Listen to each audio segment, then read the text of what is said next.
how's it going again? This is line, shapes, and hatches. Alright, so for the rest of this tutorial, I'm going to show you something really quick of how I do this. This is my mouse. It has these commands on it, so you'll see me moving really fast through these settings. So there you go, that's my mouse settings. So if you want to do a line, I usually do polylines, and there you go. You can have so that's a polyline because it continues goes. Line, you can type in L and hit L, and it'll make a line. And this line is an independent line, unlike this polyline where all these segments are considered the line. It's just changing. So this is a polyline is accumulation of lines, and then line is just a single line. And those are the two types of lines they have in AutoCAD. If you go to the home setting, they have it here, create line. All right, now they have create. Do they have create polyline up here? Not that I know. They might have removed it. But that's the polyline. You can just type in poly line. You'll see it there. It's that symbol. It's this thing here. Creates a 2D line. And it gives you a good, if you stay on top of it, it gives you a description of that line. And then you have a regular line, which then if you hover over it, it just creates straight line segments. And that's the line segment. All right, now let's go over to, before we continue any more with lines, those are the two types of lines. Now we're going to go over with connecting those lines. Now, the way you can connect lines, you have snaps. So, endpoint, midpoint, center, circle, geometric center, node, quadrants, intersections. I'm going to click all these up. So if you want to, if there is a line already existing, right, this line consists of an endpoint, and a midpoint, which is this shape here. And then when I want to make a line that connects it, say my line starts here and I want to connect to that midpoint, it gives me a triangle. Triangle is midpoint, square is endpoint. Now all these nodes have that shape. So you'll see the square, the midpoint, there you go. You're going to see different markers for all these shapes. So if I had a circle and I wanted to go to the center, it's a plus, and then it turns into a circle. And also you could do you could turn snaps off. Turn snaps off, you just click it to turn it on, click it to turn it off. You see it there. You can also type in O snap off, I believe, like that. And there's O snaps, and you can, this menu comes up and it does a bunch of stuff. I don't click any of that. Alright, so if you want to turn snaps on, snaps off, if you see I'm not even hovering over it, I'm just typing in the command with my mouse. It's a macro. And this is great because I can turn my snap off, hit shift. So you can hold shift, right click, and then you can choose where you want to finish. You can click center. And no matter where you click on this circle, it's going to go to the center. See, I just went to the center. So now I'm centered up with that circle, and if I wanted to draw a line, as you can see, it types in polyline really fast. I'm gonna go ahead and click here, center. Say I want to go perpendicular or to this line here. I can choose perpendicular to that line, and there's a straight line there. Also, if you wanted to do like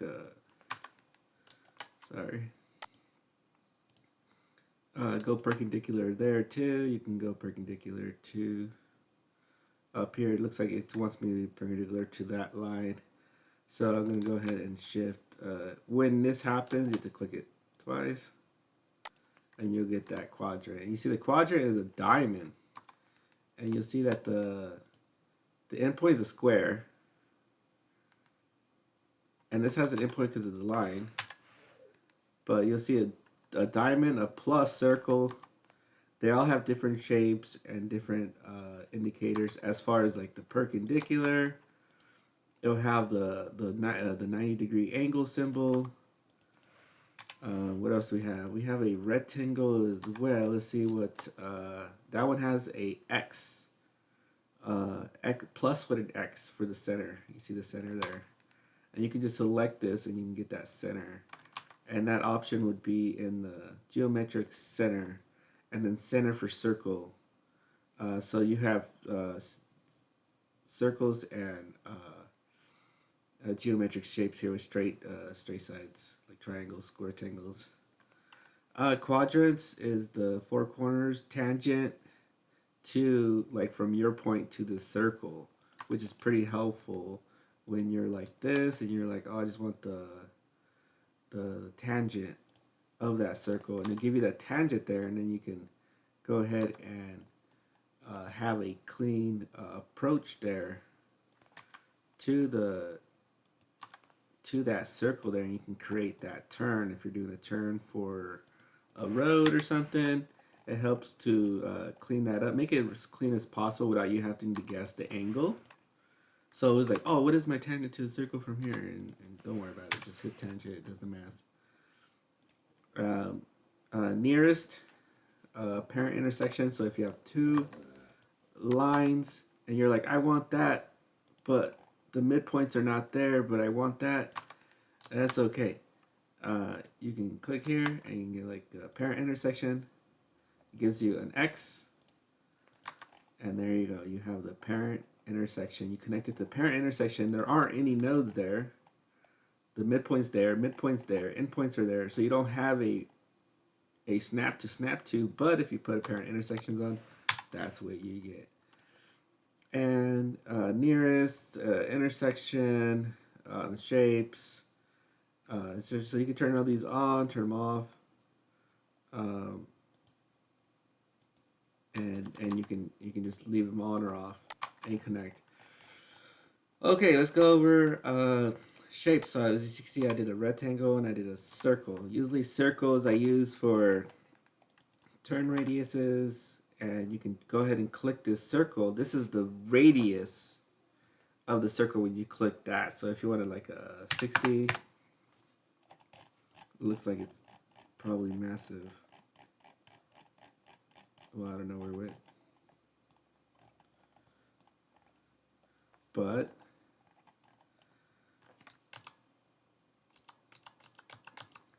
alright, we're going to delete that stuff.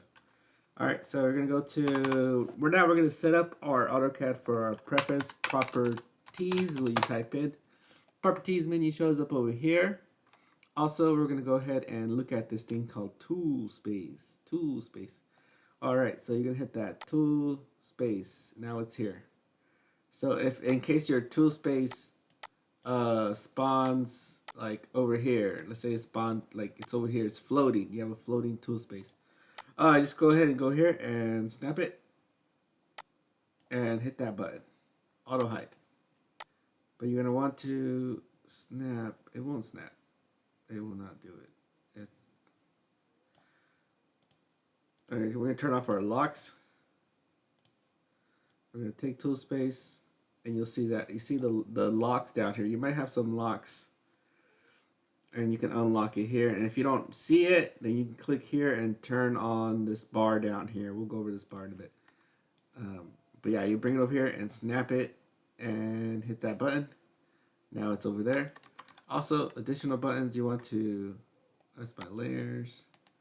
XREF, you want to take a, if you want to type in XREF, it brings up this, and you want to snap it over here as well. And then you're going to want to, you see it here, external references. You're going to snap it there.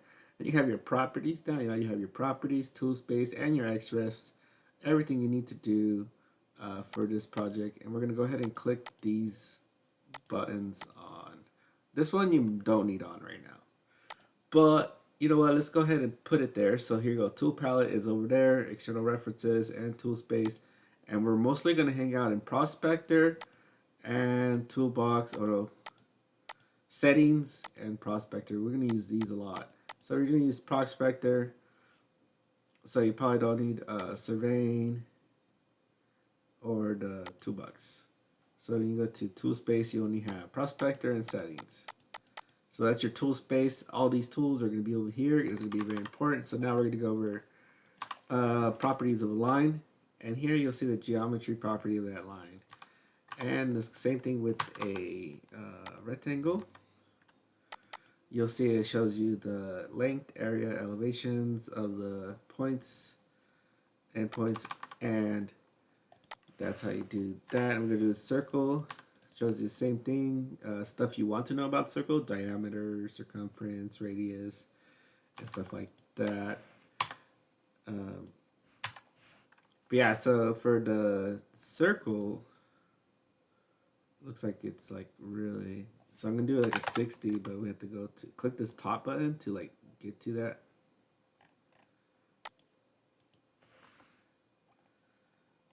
Okay, we're gonna go over here to this marker because this marker likes to hang out. This is my geolocate. All right, there it is, 60. So there we're on scale. So this is a from this end, from that end to this end. You'll see it's 100, and we'll do some annotation here so you can see real time. It's 120, and then you'll see that this. Click that dimension. 60. So when I made the circle, I typed in 60, and that's your radius. So then you can like put these circles in your sample and see if you clear radiuses for certain vehicles that are to be in that facility.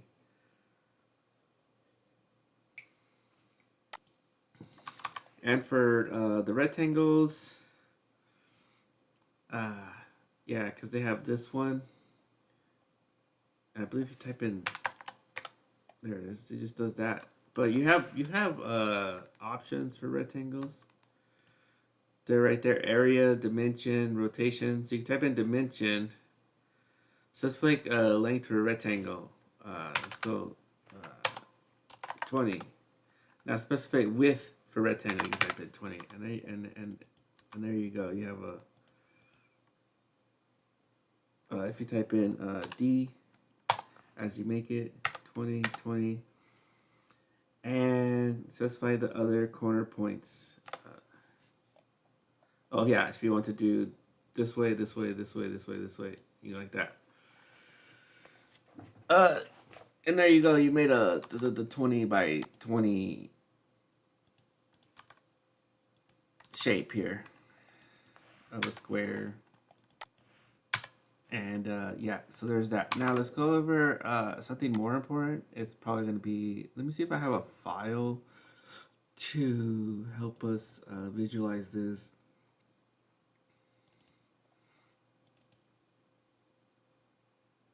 Okay, so here's one file.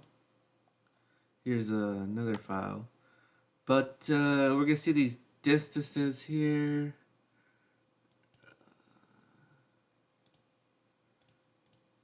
I don't think I have any of those files. So I have to go get that file. If you can bear with me real quick, I'll show you how to do this.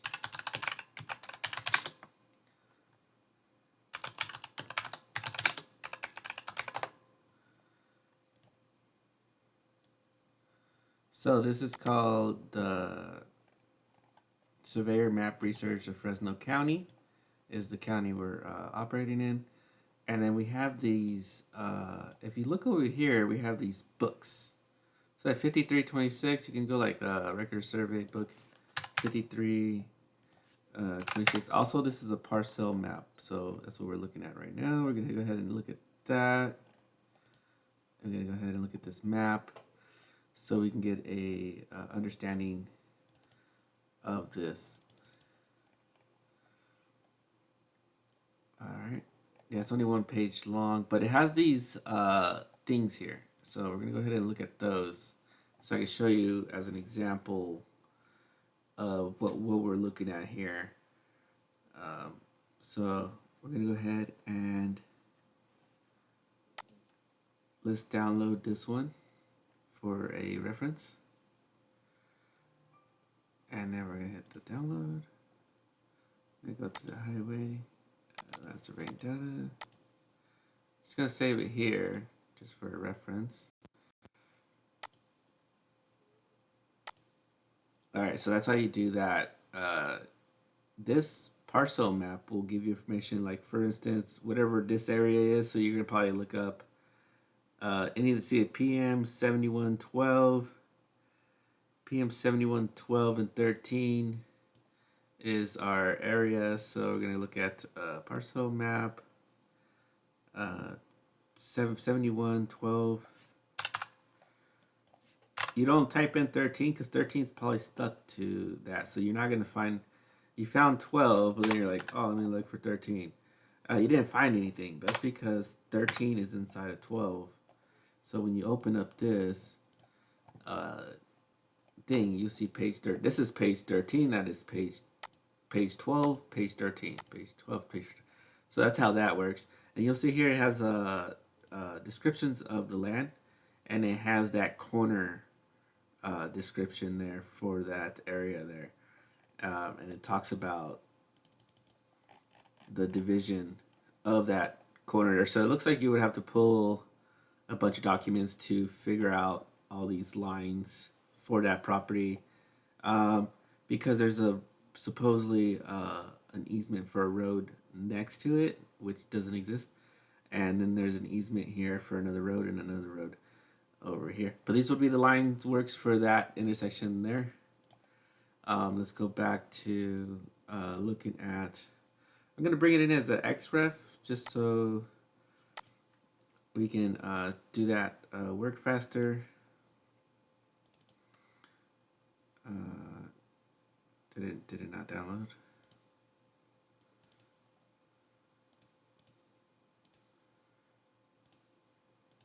I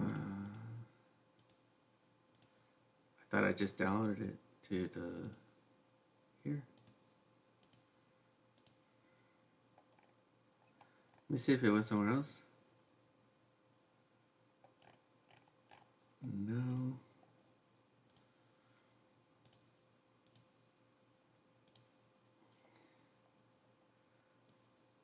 Okay. But you're gonna have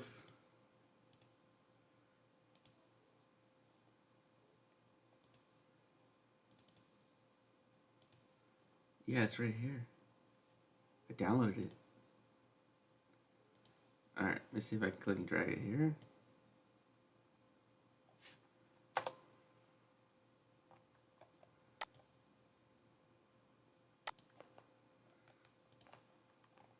There it is. Alright, so we're gonna need page. Yeah, this isn't good enough.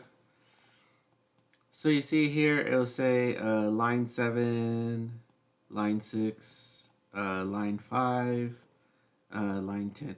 So let's go ahead and do line 10. Yeah, let's do line 10, line 5, and line 6.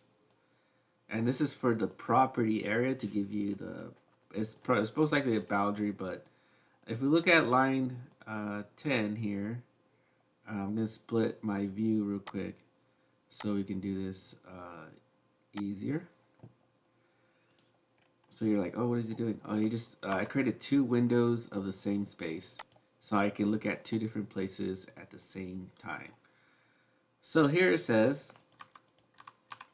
line 10, south 89, 59, 50 west. This is the length. This is the bearing, the opposite bearing, and length. And then so we're going to go ahead and go to the home. Go here, line, create line bearing. And we're going to select our quadrant. Here, line 10 says southwest. So this is southwest. Down here, you see the quadrant 3-SW. We're going to click in the southwest quadrant. We're now going to type in that exact degree. So 98. We're going to put a capital D for the degree symbol. 59 with apostrophe, I believe. And then quotations. And then it's going to ask us the distance. So it's going to be 391.11 is the length of that distance. So there we go.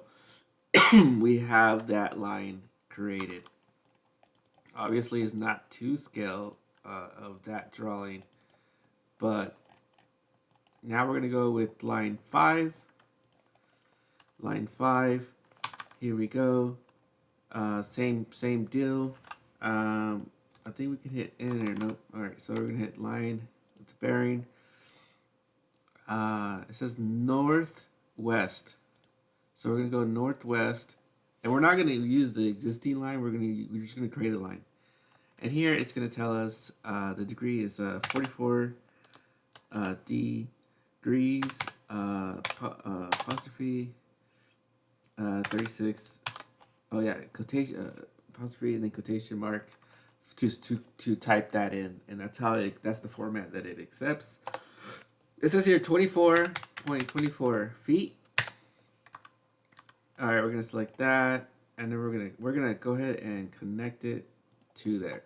All right, so now we're gonna do line 6, and you will continue this task until you made it all the way around. It says northwest, and it says here 00 degrees 25 minutes 34 seconds is the terminology there, and it says 162.45, and then that is the line that goes there. Now to verify your work, you're going to go ahead and go to annotation and go to add labels.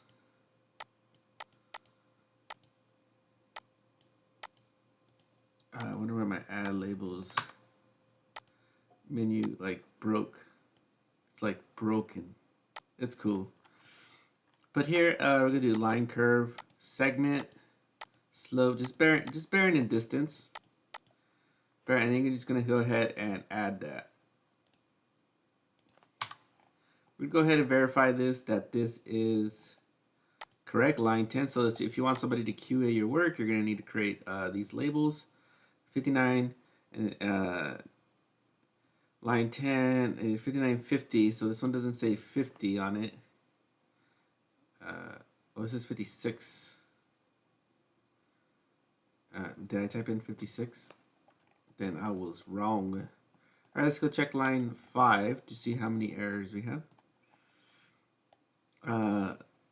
Line 5 says 44, 14, 36, correct. 24, 24, correct. It lines up. Okay, and then we're gonna go here. Check line 6. It says 0, 0, 0, 25, 34, 162.45. Correct. So we have a bust with this line here, and you can go in and reinstate that line. There's that southwest. Let's go look at it. Oh, there it is. 89 degrees, 59 minutes, and then 50 seconds. And then we'll type in that distance, 394.11. And we got our line again, and let's go ahead and attach that line to this one. Oh yeah, also you can use the select that line, hit move, and then you have to click what point you want to move it at. So if you want to click it here, see I moved from that point. If you want to move again, you can reattach it there. It doesn't change the bearing of the line, just to let you know. It doesn't change the direction of the line, only like rotate does. Oops. Line curve, segment, bearing, distance, add that. And what do we got? Oh, we have it's correct now. So you have the correct bearings for these property lines. We call them parcel lines. Only a land surveyor can call them boundary. And there you go. And that's how you do these particular lines. Hope this was helpful. And also you can reset your view. Go back to viewport, go to single view. And you can view like this. All right. Well, I believe that's it for this one. And I'll see you in the next one.